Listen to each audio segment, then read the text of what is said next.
Yeah, I think it's given that ICT sector as a whole will grow quite rapidly in the next 3 to 5 years in Pakistan. One of the reasons for that is that we've had some suppression of growth due to economic conditions over the last 2 to 3 years. But there has been a growth in population, and there has also been a growth in the number of people who are getting educated.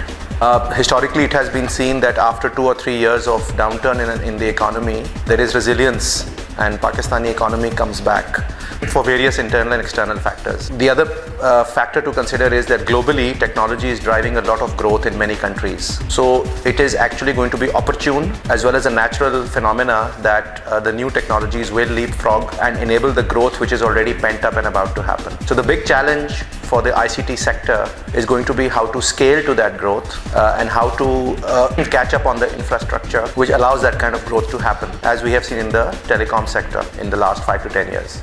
So for all those ICT professionals and players in the market, either whether they are consumers or whether they are providers of technology products and services, one of the highest priorities should be to set up infrastructure in the country, whether it's for the organization, whether it's profit or non-profit, to set up infrastructure which is scalable to see the rapid, to take care of the rapid growth which is expected to take place. Now, there are a few strategies which need to be in place to make this growth deliberate. From an organizational perspective, we have small and medium enterprises increasingly using technology to scale their businesses. We have seen payment services take up rapidly since about the last 2 years, especially on the telecom networks. We have also seen faster growth in internet-based services, and also we have seen a consolidation amongst the banking sectors, which means the bigger banks now have more money and are looking to consolidate and increase their market share based on technology-driven products. And then if you see the region around Pakistan, you will also notice that in countries such as the Middle East to the west and India, and then the countries like Malaysia, Indonesia and Thailand to the east, technology has become a driver for national growth. So as professionals and as suppliers of technology, I would say that the biggest challenge is to put enterprise IT architectures in place which will scale you in the future. One of the legacy issues that we have seen in the past is that the last technology wave that actually happened in Pakistan was between the year 2001 and 2006. That was post.com. It was B2B focused. It was driven by the telcos, and it was driven by market euphoria, which we saw in Pakistan. There was an economic euphoria in the country and a lot of foreign investment came in. Now, during that period, a lot of technology products, services and infrastructures were set up to meet up with that rapid and sudden demand which had come up. And since it was not deliberate and strategic, therefore we have created almost a haphazard infrastructure. Almost any large organization you go into, you will find a lot of silos which have been set up. They've been set up in short periods of time. Go-to-market was the priority. So the back end was not well thought out to scale. But those are the problems that we are facing now. Most large organizations, including telcos, will tell you that. Now, but on top of that, we had a period of 2 or 3 years where we had a bit of a recession type of economy.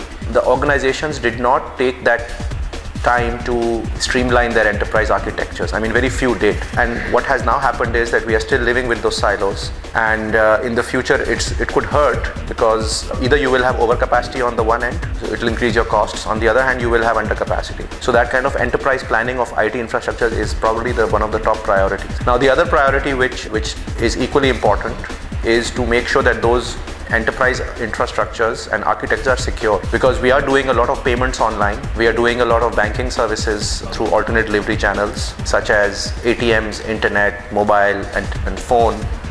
But we all know that the threats which have increased, threats which are people who have got malintent to break into these networks or commit frauds and breaches, their level of sophistication has gone up, and organized crime is on the rise. So it's equally important that we create architectures and we create them with a lot of security in place. That's a very big challenge for professionals, but it's not out of reach, and it can be controlled by doing, again, strategic planning on the information security front. So for example, some of the strategies which should come into play right now is, security runs on the 80-20 rule.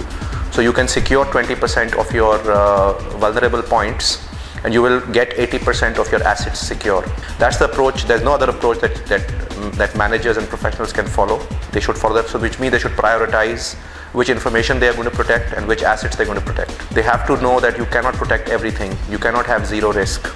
You will carry that risk, but you will manage it to a reasonable level. So it's very important not only to just develop a policy around your security, but also develop component level security controls and standards, which is a detailed level of security implementation, which doesn't actually always get done very well, because policy is an abstract concept and can be talked about, can be written, but to implement it in a legacy environment is very challenging, because there are issues in the legacy environment which are either not documented or they have been put there because there was no other way to do it. A security control can actually start shutting those things down, which is why I think there has to be now a very rapid focus on how are we going to implement the policies which we have talked about over the last 2 or 3 years. How are we going to implement them at component levels? That should be the focus for information security professionals going forward. And lastly, I would say that, but not the least, I would say that security awareness is very important and key to securing infrastructures, and the job of not only information security professionals but also technology professionals should be to educate awareness of security in 4 directions, so upward, downward and sideways. It should also never be thought that it's the security professionals who can ultimately secure infrastructures. The responsibility for security is everyone's responsibility. It starts from the consumer, goes all the way to the supplier, and includes the people who are operating the IT infrastructures. And the security professionals are there to guide organizations of what they need to do to secure their architectures, and then they are there to test out the controls which are in place. If we can follow that comprehensive approach in our organizations, then we'll be well prepared to cope with the growth which is going to happen now.